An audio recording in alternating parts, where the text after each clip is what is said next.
अरे भाई, कोई मानने को तैयार नहीं है कि मिडिल क्लास आदमी को भी जरूरत होती है यार। अजी सुनते हो? एक मिनट रुक, तेरी भाभी कुछ बोल रही है। हम भी राशन की लिस्ट में अपना नाम लिखवा ले क्या? अरे अच्छा नहीं लगता, गरीब आदमियों के साथ में अन्याय हो जाएगा। हम मिडिल क्लास के लोगों को कभी सरकार भी याद नहीं करती। अरे करती है ना, जब वोट और टैक्स लेना होता है तब सरकार हमें जरूर याद करती है। हम मिडिल क्लास वाले लोग खुलकर किसी को अपनी परेशानी बता भी नहीं सकते, क्योंकि जिंदगी का एक बड़ा हिस्सा तो हम नाम कमाने में लगा देते हैं और दूसरा इज्जत बचाने में। और हम लोग अपने आत्मसम्मान के खातिर किसी से मदद लेने से भी घबराते हैं। अरे कौन यकीन करेगा हमारी इन बातों का? ना ही तो हम गरीबों की श्रेणी में आते हैं और ना ही हम अमीरों की श्रेणी में आते हैं। अरे खुलकर हम अपना दुख किसी को बता भी नहीं सकते। सारी मुसीबत हम मिडिल क्लास के लोगों को ही उठानी पड़ती है। बस कोल्हू के बैलों की तरह पूरी जिंदगी मेहनत ही करते रहो। हम मिडिल क्लास लोगों की जिंदगी तो किस्त भरने में ही निकल जाती है। कभी फ्रिज की किस्त, तो कभी कूलर की किस्त, तो कभी एसी की किस्त, तो कभी बाइक की किस्त, और यहाँ तक कि बच्चों की पढ़ाई के लिए जो लोन लिया है उसकी भी किस्त, तो कभी पर्सनल लोन की किस्त। बस परिस्थितियों से लड़ते रहो और ईएमआई भरते रहो। बचपन से ही एक बात सिखाई जाती है कि मन लगाकर पढ़ाई करो। तुम्हारे पापा ने भी सिखाई और हमारे पापा ने भी सिखाई कि कोई अच्छी जॉब मिल जाएगी तो ये सुख और दुख के बीच का जो नर्क है ये खत्म हो जाएगा। और खत्म कहाँ होता है? और उसके ऊपर से ये लगता है इस महीने की किस्त भी सेविंग से ही भरनी पड़ेगी। सेविंग भी कब तक चलेगी? इनकम कुछ है नहीं, खर्चे जो के तो हैं। रेंट है, खाना है, ईएमआई है। अच्छा सुनो, आपने ओनर से बात की? कुछ पैसे छोड़ दे तो।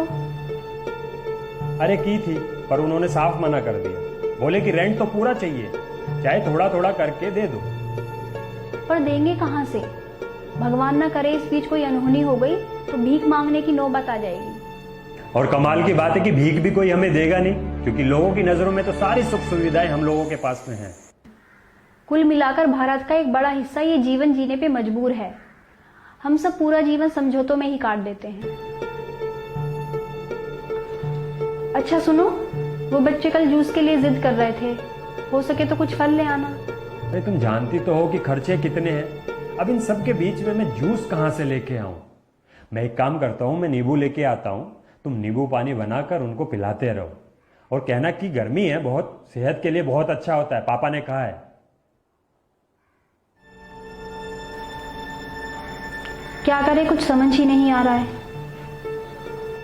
तुम एक काम करो, बच्चों का ध्यान रखो, मैं कुछ करता हूं।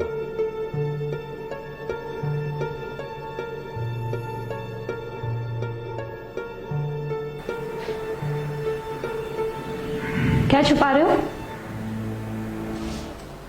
नहीं, वो आप अपने लिए विस्की की बोतल लेके आए हो?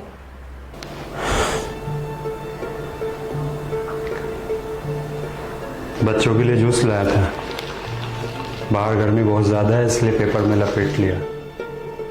मैं मिडिल क्लास जरूर हूं, पर अपने बच्चों की खुशियों का ध्यान रखता हूं। आंखों में सपने और चाहत उड़ान की, टूटे हैं पंख पर किसी से कह नहीं सकते।